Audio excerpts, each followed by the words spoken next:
in many ancient traditions from the East, there's this concept of repeating a phrase, often called a mantra, and this process of repeating a mantra is called japa. And japa is a practice that you can do all the time, essentially, when you're working, when you're cooking, when you're walking, and especially during spiritual practice or meditation. Japa is a practice of allowing the ruminating thoughts that sort of naturally clog the mind to be cleared out by the repetition of a sacred seed phrase, which is what a mantra is. And so mantras have what's called seed syllables, or bija, and these seed syllables are supposed to resonate with various parts within the body and activate, different organ systems and chakras and all sorts of fun experiences that you can do your own research on.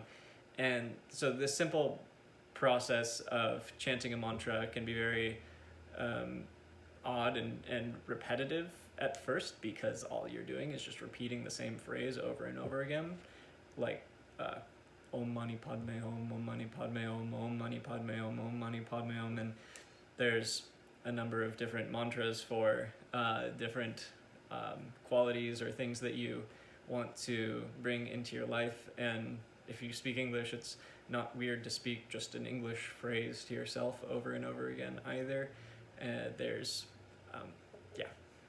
There's a lot to be said just for repeating things to yourself, like positive affirmations and that sort of thing. And in understanding that japa has deep cultural and historical roots that date back to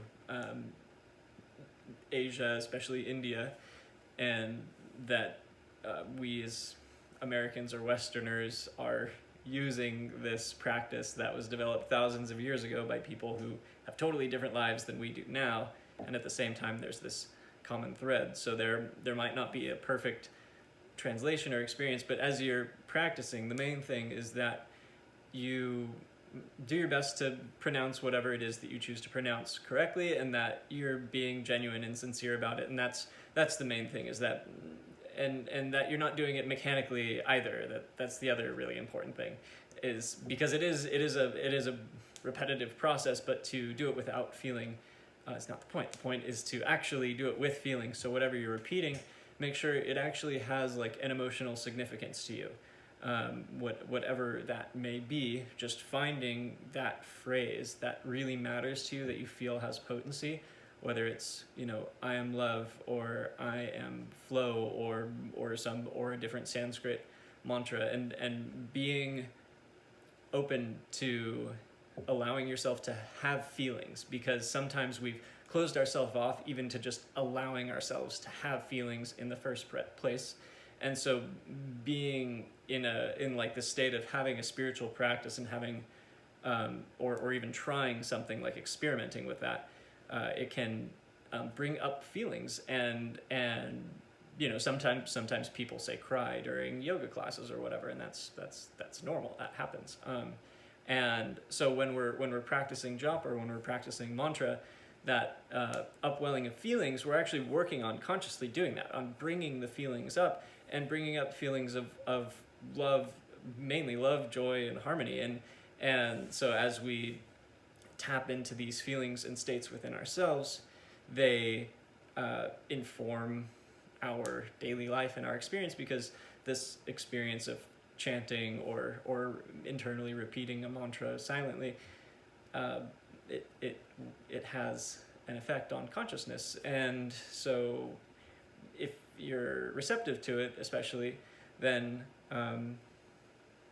you can see how it works for you. So one that I practice often that is very simple is just the sound Om. And Om is everybody knows Om, but Om is what's called the unstruck sound.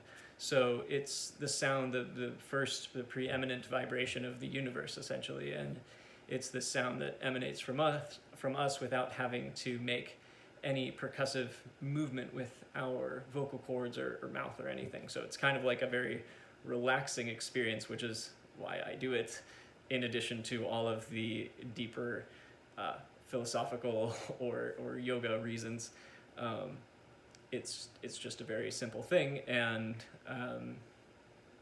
nice to practice when there's no one else around, so that you feel secure in the sound of your voice, if you're self-conscious of that. And either way, just if you want to practice Om out in public, just chanting Om while walking down the street, I'm not going to stop you. Go right ahead. And I do like to chant Om while I'm riding my bicycle. Anyways, let's chant Om 3 times. We'll rub our hands together and take a deep breath.